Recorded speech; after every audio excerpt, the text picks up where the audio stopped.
What did it take to withstand the massive punch that they threw in that third quarter to cut it to single digits?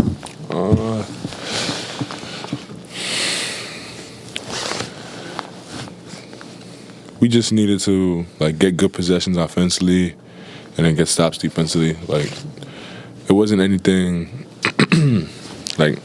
it's never anything out of the ordinary or spectacular. It's the simple things, just the details that we've built habits of doing all season, and we know that. And we don't ever panic when runs and stuff like that happens, especially on the road. They're gonna throw a punch. They're in their building. Their fans are behind them, and we know that. And it's just about us withstanding their run and then making ours and being able to eventually go on more runs than they do. And we did that tonight. I just wanted to get your perspective on Alex's night and just the lift that he gave you guys, particularly in that fourth quarter. Yeah, he's been great lately. He's been aggressive. He's been confident. He's figuring out his niche and his role with this group. Obviously, we know what he brings every night, but it's a little bit different getting thrown into a situation and having to play a different role and guard different positions. But he's definitely figured it out, and he's been great for us lately. Also, we've been watching Isaiah Joe. He's been on the way. He's been effective too. You talk about the value that he has, for this team because he came in and hit some big shots. Yeah, floor spacer, energy guy. You can never have too many guys like that on your team. He makes the defense pay almost every chance. It feels like he's so reliable. And for a guy like me who likes to play with the ball and penetrate and stuff like that, to have guys that can space the floor and keep the defense honest is very big. And he helps me be the player I am, and I try to do the same. I try to do a vice versa when I'm in the paint and stuff with him. So he not only helps myself, but helps the rest of the group flow. A big part of our group for sure. Shai, that ties a franchise record, 60 wins. Just why do you think it is that this iteration of this team keeps reaching for those records at a faster pace than some of the teams that came before you? I don't know. I can't speak for the other teams. I don't know what they did, what they weren't doing. But, as far as us, we prioritize winning at the end of the night. At the end of it all, we all 16 or however many of us, we come into the building and we prioritize winning. Whether it's a recovery day, whether it's a practice day, whether it's a game day, we take the steps every day, every night to head in the winning direction. And we've stacked those days up over the season, and it's probably why we're in the position we are now. And obviously, Mark was in here saying, you can't accelerate time. Obviously, experience is something that you can't fast forward on. And it seems like maybe the only thing this team doesn't have. What then becomes the barometer? Is it maturity? How do you measure that? And I guess, when are you supposed to know that, you're experienced enough? Yeah, you don't ever know until it happens. You don't ever, all those things you can't control. So for myself and the rest of the group, we don't worry about being inexperienced. It's nothing we can do. Like Coach said, you can't fast forward time. So all we can do is be in this moment and try to take advantage of this moment. Tonight it was the Sacramento Kings. A couple months from now it could be a Game 7. Whatever it is in our season and in life in general, you can't skip steps. All you can do is try to capitalize the moment, and if you give it your all and you capitalize it, you move forward. If not, you learn from your losses, and that's just the way life works, I think. Shai, to that point, you guys talk a lot about being present. Yeah. And you're in the fourth quarter, so to speak, of the regular season right now, and I feel like a lot of dominant teams like yours, Cleveland just dropped 4 in a row, and it happens with really good teams that go from October to March and are trying to figure out their pacing and their rhythm and energy. You guys went through it last year, you have that experience, but what have you sensed in terms of how this group has been able to keep playing at this level at this stage of the season? Yeah, I think we've learned from last season for sure. We're a better group because we learned. We've all been together, so we're building on what we did last year, and a lot of times different variables get thrown into the fold, and it's hard to you have to navigate things throughout the season. I don't think we had any of that. Like from the gate, we all knew we did every night and how we clicked. So that kind of gave us a head start. And then it's just us. At the end of the day, like we more than anything have understood that you have to play what's in front of you, and you can't focus on win streaks, losses. You can't focus on anything beside the team in front of you, especially in this NBA. Like, teams are so good, anybody can beat you. And I think we've mastered that. Like, whoever it is tonight, there's going to be a certain game plan that'll get the job done, and we have to do whatever it takes every night to get that job done. And I think we've done a pretty good job of that this year. I wonder too, and this might be related, you can tell me, but you have a marathon of how long these seasons are. Yeah. And then you're a person like you've chosen to be really inclusive with your experience, with your teammates, the way that you guys are post-game, tonight, the way you are after every game with the fans, signing autographs. Does that stuff carry you a bit when it comes to whether you call it joy or just the experience, so that you don't get the monotony that might come with it?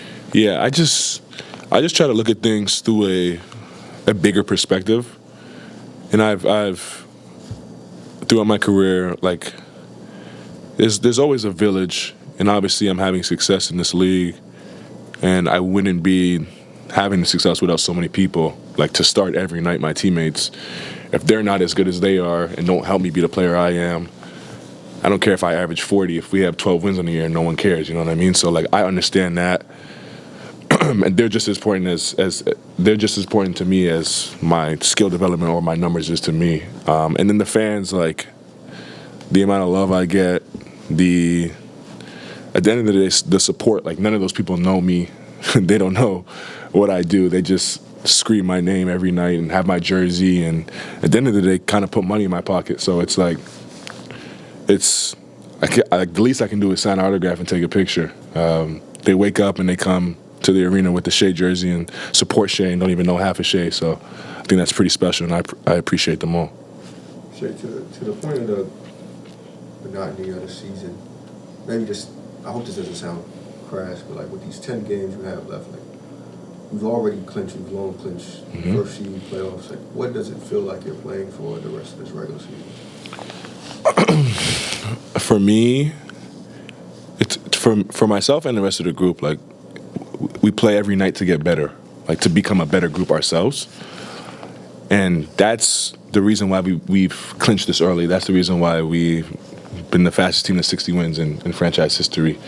Like, no matter what we've done in the past, what we've accomplished, like, if we focus on using the opportunity in front of us to get better, then we have to look up at the end of a season and be better. And that's all you can control. And whether it's 10 games left, 2 games left, we clinch, we're fighting for a spot, like, that's what you have to do. And that's how you become the greats, player-wise and team-wise. That's how you accomplish things, and we know that, and that's what we focus on. Anybody else? Go ahead, Stevie. You're good. It's not common. You guys have won 11 straight road games now. Are you able to savor the moment, at least, with that accomplishment? Yeah, I didn't even notice that. Yeah, it's impressive. It's very hard to win on the road, especially in this league. Like, teams are so good. The fans are so into it. You come into someone's building, into their comfort zone, it's hard to win.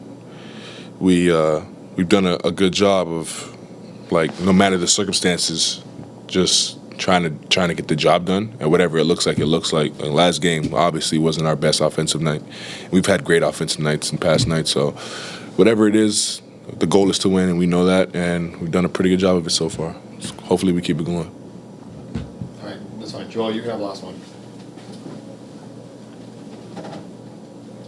Shai, this was Mark's opinion. He got asked maybe like a week or two ago if he felt a shift in officiating post All-Star break like he did last year. He just mentioned that he feels like you're being officiated like slightly differently. Do you feel that? Do you feel like crews are kind of struggling to have like a firm set of rules on how to defend you? Not really. I don't really notice the difference. Like, I always say, like, I'm going to go out there and miss a shot I should make. I'm going to go out there and turn the ball over. Like, the refs are going to go out there and honestly, genuinely not see a foul or call something they think they see. Like, it's they have to go out there and do a job the same way I do, and nobody's perfect in their job. And that's just how I see it. Like, I don't think they ever try to miss a call. Like, I don't ever think they try to ref the game differently. I think they just honestly make a mistake, and that's okay. So that's how I see it. So I don't really see a difference. I've had plenty of free throws some nights less. Like, it is what it is to me. Does any part of you feel like you're almost an impossible player to officiate?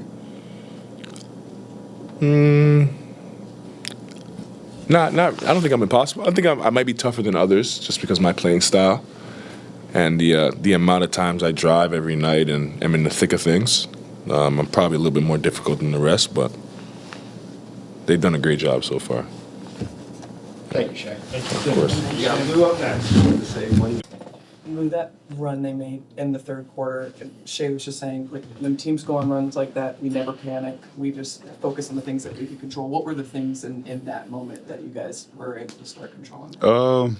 Yeah, like you said, we got to stay calm in those type of moments. I mean, as NBA teams, they good. They're gonna make runs, but we just gotta, stick to our game plan and really execute. I mean, sometimes we'll make some mistake defensively and offensively, so that's why teams is gonna be able to make some runs. But we just gotta stay the course and keep doing our thing and take back the control of the game.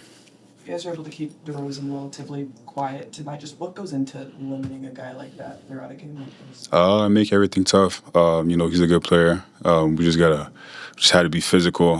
He likes to get to his spot and shoot his mid-range, so we just had to, stay physical and contest it every time. And you guys have a franchise record now, 60 wins, and Coach was always saying, we're all about stacking days, stacking possessions. At this point of the season, how proud are you of the fact that you guys have been able to do that for so long? Yeah, I'm real proud.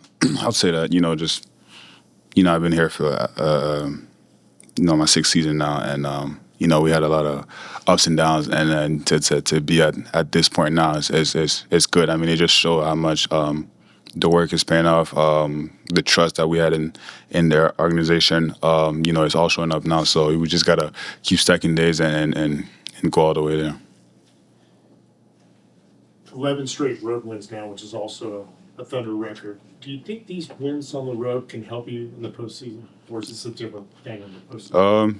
Definitely.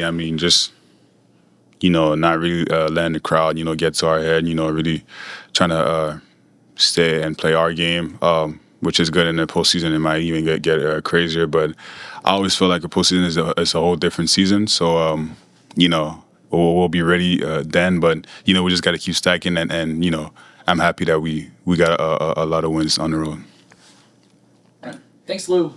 Oh no, Paris. I'm sorry. Go ahead, Paris. Sorry, I just wanted to ask you about playing alongside Alex Caruso, just defensively, and what that's been like for you building chemistry with him on the defensive end of the floor. It's been great. He's really vocal, which is huge. Sometimes, as good as defenders we are, we might get lost on the court sometimes. And, he's always there in the back, being vocal and talking, which is great. And then, he's bringing so much energy on the court. Like, if you see somebody, playing that hard, you just want to do the same, which is, he's been leading by example at the same time. And it's great to be playing with him. Thank you. Thank you. Yeah.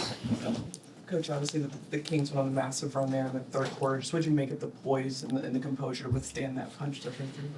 Yeah, I thought obviously the game wasn't going our way in the third, and I just thought our ability to refocus and get back to the next possession and start stacking possessions again. Outside of that, which was obviously not a great quarter, not a great run, I thought we played really well, especially defensively and especially on their main guys. So it was a great win. Battled through some stuff and were able to sustain. What did you make of Alex's minutes, and especially at the start of that fourth quarter? It felt like he gave you guys a big jolt there. Yeah, all night. He was really good. Good at the start of the second as well. He's just got great pop right now. He's really spraying the ball around, especially in transition, and getting us some good looks. And obviously the defense, to be able to move him around on DeRozan and Levine. is a huge luxury as well. So that grew tonight. I thought did a great job. Start the second, start the fourth. But it was a great team win. I think everybody went in there, executed really well, played the right way. On a night where we were like uncharacteristically sloppy on some plays, and where the game wasn't, we were kind of against the wind a little bit tonight, and yet we just persevered through it and stacked the next possession. Mark, that ties a franchise record, 60 wins. I imagine you have a bunch of reasons in your head, but have you gotten a chance to stop and think about why it feels like this team is reaching out for so many of those milestones at a faster rate than any of the teams before? Yeah, I don't know. I mean, it's you put your head down and stack days, stack games, stack possessions, build habits, and do your best, every single day. And then, sometimes you look up and you have a winning streak. Sometimes you look up and you have 60 wins. And sometimes you look up and you have a losing streak and you have adversity. But this team's made a habit of just tackling the next possession in front of it, the next game in front of it, the next day in front of it. And it's put us in this position, which we're grateful for and excited about. Even with how much you lived in a moment, is there ever a moment where you kind of get that feeling that this team is maybe like not just special, but like historically special, that it maybe could help define this decade? I don't know. Yeah, no. I mean, that's certainly not what I'm thinking about. It's just the season keeps rolling. We travel. We play a really good Memphis team on Wednesday. That'll capture our attention. So we got miles to go before we sleep here. So we're not, we really aren't looking up right now. But I did congratulate the team. It ties a franchise record. We certainly want to be grateful for the season we're having and putting together. But at the same time, there's work to be done. And I didn't see this, but Chet was apparently holding his hip during the game. Is that something you guys are concerned about at all? I don't know if that's lingering effects of the injury. Is that a concern? I didn't see it. If any of our guys, we want to play and compete, but if any of our guys, we're going to be pretty conservative and make sure we're not putting anybody in any sort of harm's way. So if there was an issue, we wouldn't have had him out there. But I didn't even see that. Hi, Mark.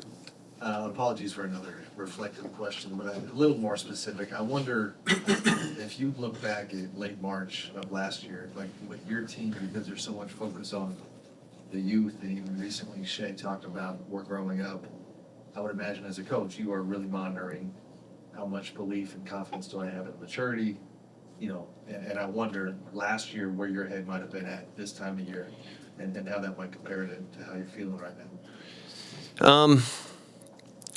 I don't know. I mean, I'm not sure where we were last year exactly.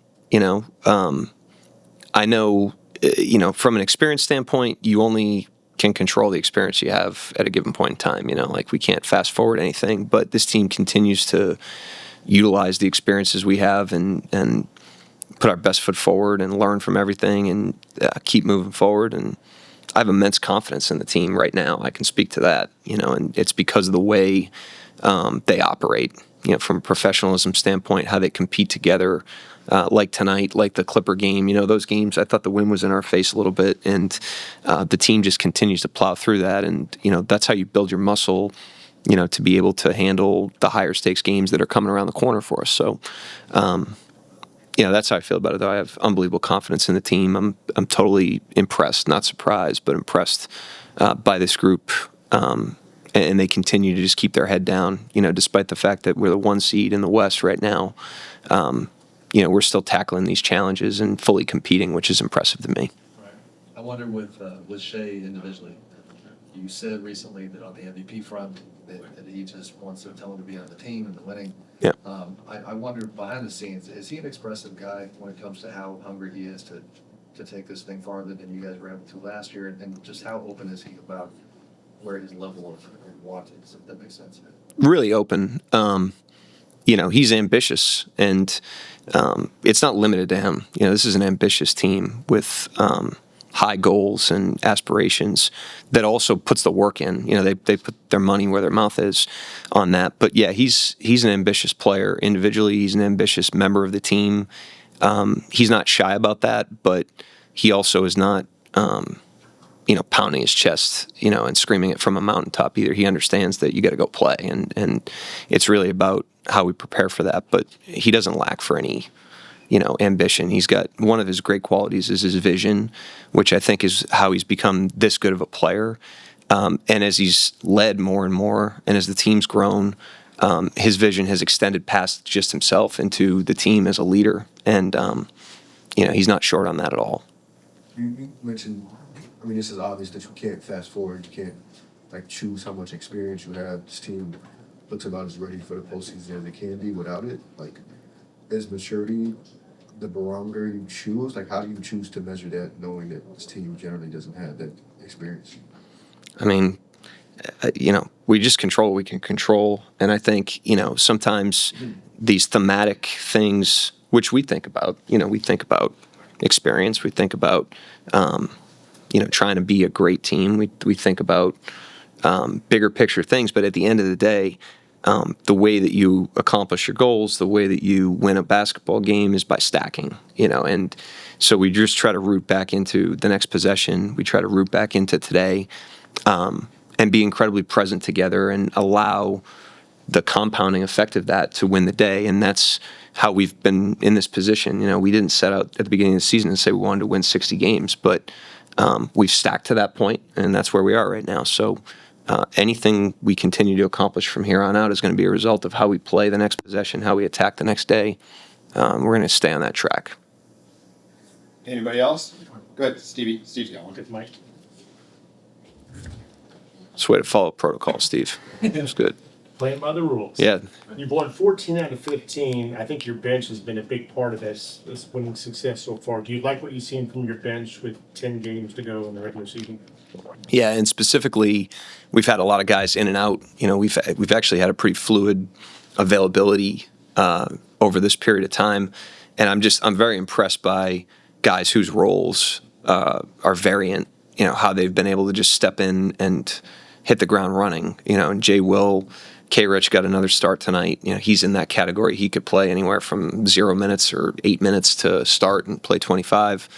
Jay Will's obviously had an unbelievable run despite his role being very inconsistent. Dylan Jones stepped in tonight and gave us really quality minutes, especially in the first half. And so the guys have done an unbelievable job of keeping themselves ready. And, you don't have the string of success we've had in this period of time without the depth of your team being able to step up and step in the way that these guys have done. Anybody else? Yep. Thank you. Thanks, Coach.